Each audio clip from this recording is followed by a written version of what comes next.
Regardez autour de vous. Tout ce que vous voyez, l'écran sur lequel vous regardez cette vidéo, les vêtements que vous portez, la ville dans laquelle vous vivez, tout a commencé de la même manière, par une simple idée dans l'esprit d'une personne qui a refusé d'abandonner. La question n'est pas de savoir si vous avez du potentiel, car vous en avez. La question est pourquoi certains parviennent-ils à transformer leurs rêves en réalité physique alors que la majorité des gens emportent leurs idées dans la tombe. Aujourd'hui, nous allons briser le code du succès en nous appuyant sur les piliers du développement personnel. Le premier géant sur les épaules duquel nous devons monter est Napoléon Hill. Son ouvrage « Réfléchissez et devenez riche » n'est pas un livre sur l'argent, c'est un traité sur la psychologie de la réussite. Hill a passé 20 ans à étudier les 500 plus grandes fortunes de son temps. Sa conclusion, le succès ne vient pas de la chance, mais d'un désir ardent. Le désir ardent n'est pas un simple souhait. Nous souhaitons tous être riches, être en bonne santé ou être célèbres, mais un souhait ne vaut rien.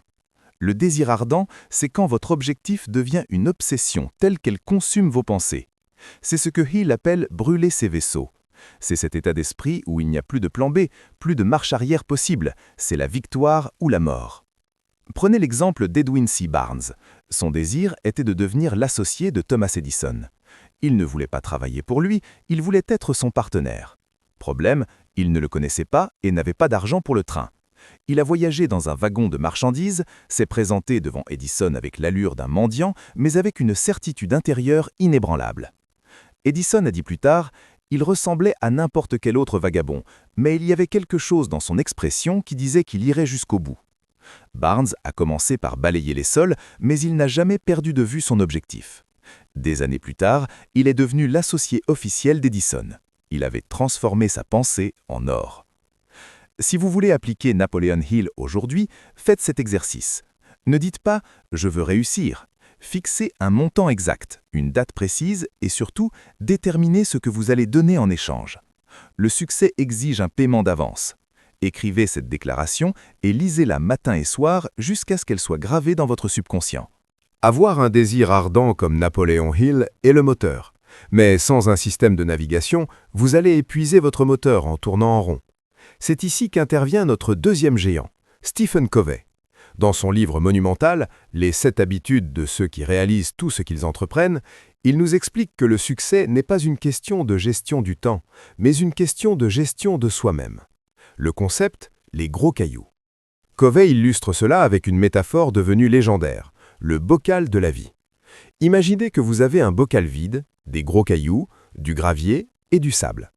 Si vous commencez par remplir le bocal avec le sable et le gravier, c'est-à-dire les distractions, les emails inutiles, les réseaux sociaux, vous n'aurez jamais de place pour les gros cailloux. Les gros cailloux, ce sont vos projets de vie, votre santé, votre famille, votre apprentissage. La leçon est simple.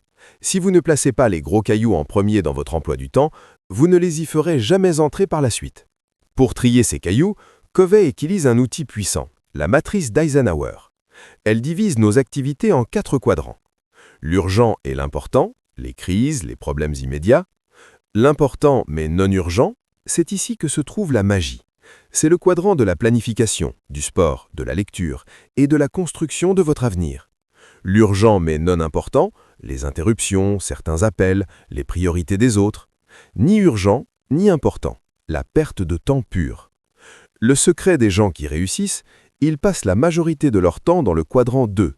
Ils ne réagissent pas à l'urgence, ils agissent sur ce qui compte vraiment. Covey nous donne l'exemple du cercle d'influence face au cercle des préoccupations. La plupart des gens gaspillent leur énergie à se plaindre de la météo, de l'économie ou des décisions politiques, le cercle des préoccupations.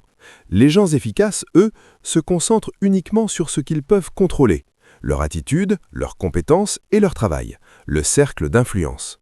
En agissant sur ce que vous pouvez changer, votre cercle d'influence finit par s'agrandir.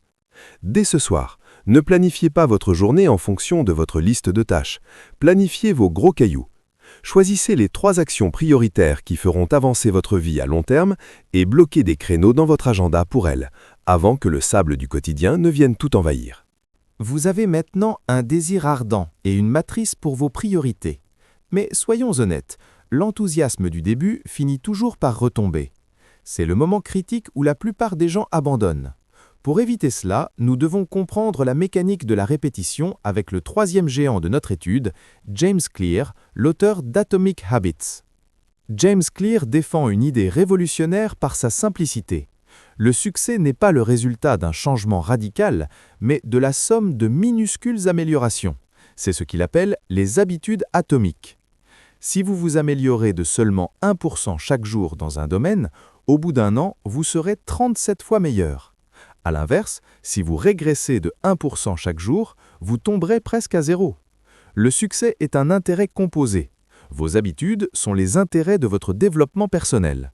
Le problème est que les résultats ne sont pas visibles immédiatement.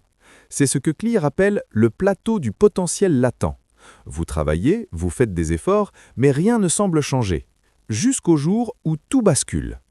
La plus grande erreur que nous commettons est de nous concentrer sur des objectifs, perdre du poids, écrire un livre, gagner de l'argent. James Clear suggère de se concentrer sur l'identité. L'exemple est frappant. Imaginez deux personnes à qui l'on propose une cigarette pour arrêter de fumer. La première répond « Non merci, j'essaie d'arrêter ». Elle croit toujours qu'elle est une fumeuse qui tente de changer. La deuxième répond « Non merci, je ne fume pas ». Elle a changé son identité. Chaque fois que vous faites une petite action positive, vous votez pour le type de personne que vous voulez devenir. Une séance de sport, c'est un vote pour votre identité d'athlète. 5 minutes de lecture, c'est un vote pour votre identité d'apprenant. Pour implanter ces habitudes, Clear propose une méthode simple, l'empilage. Ne cherchez pas à créer une habitude dans le vide, attachez-la à une habitude déjà existante. La formule est « après habitude actuelle, je vais nouvelle habitude ». Par exemple, après avoir versé mon café le matin, je vais méditer pendant 1 minute. En utilisant le courant d'une habitude déjà ancrée, vous réduisez la résistance de votre cerveau au changement. Arrêtez de viser la perfection, visez la répétition. Appliquez la règle des 2 minutes. Toute nouvelle habitude doit pouvoir être commencée en moins de 2 minutes. Ne visez pas 1 heure de sport, visez simplement de mettre vos baskets et de sortir. Une habitude doit être établie avant d'être optimisée. On ne peut pas améliorer une habitude qui n'existe pas. Nous avons exploré 3 esprits brillants qui nous ont donné les 3 pièces d'un puzzle monumental. Napoléon Hill nous a appris que tout commence par la psychologie. Sans un désir ardent, vous n'avez pas de carburant. Stephen Covey nous a donné la structure. Sans priorité claire, votre énergie s'éparpille dans l'inutile. Enfin, James Clear nous a révélé la mécanique. Sans habitude quotidienne, vos rêves restent des mirages. Réunissez ces 3 éléments et vous devenez inarrêtable. Vous avez la direction, le plan et la constance. Mais attention, il y a un piège. Beaucoup de gens consomment du développement personnel comme une drogue pour se sentir bien temporellement sans jamais rien changer à leur vie. La connaissance n'est pas le pouvoir, la connaissance n'est qu'un pouvoir potentiel. Le vrai pouvoir, c'est l'exécution. Chaque jour, vous prenez des milliers de décisions, mais il y en a une qui surpasse toutes les autres. Allez-vous être le spectateur de votre vie ou son architecte ? Le développement personnel ne consiste pas à devenir une personne parfaite, mais à devenir une personne consciente. Conscient que chaque minute passée dans le quadrant de la distraction est une minute volée à votre futur moi. Conscient que chaque petit effort de 1% est un investissement qui vous rapportera des dividendes incroyables dans quelques années. Pour clore cette vidéo, je ne veux pas que vous passiez simplement à la suivante. Je vous demande un engagement envers vous-même, ici et maintenant. Définissez votre désir. Quel est l'objectif qui vous fait vibrer? Notez-le. Identifiez votre gros caillou. Quelle est l'action la plus importante que vous avez repoussée jusqu'ici? Appliquez la règle des 2 minutes. Faites un premier pas ridiculement petit vers cet objectif. Là, tout de suite, dès que cette vidéo s'arrête. Si vous avez appris quelque chose aujourd'hui, si vous sentez que ce rappel était nécessaire, manifestez-vous. Écrivez « Je passe à l'action » dans les commentaires. C'est votre premier vote pour votre nouvelle identité. Le voyage vers la meilleure version de vous-même est long, parfois difficile, mais c'est le seul voyage qui en vaille vraiment la peine. Les outils sont entre vos mains, les maîtres vous ont montré la voie, il ne manque plus qu'une chose, votre signature sur votre propre destin. N'oubliez pas de vous abonner pour ne rien manquer de nos prochaines immersions et de partager cette vidéo à quelqu'un qui a besoin d'un déclic. Merci d'être resté jusqu'au bout. On se retrouve très bientôt. D'ici là, restez focalisés, restez disciplinés et agissez.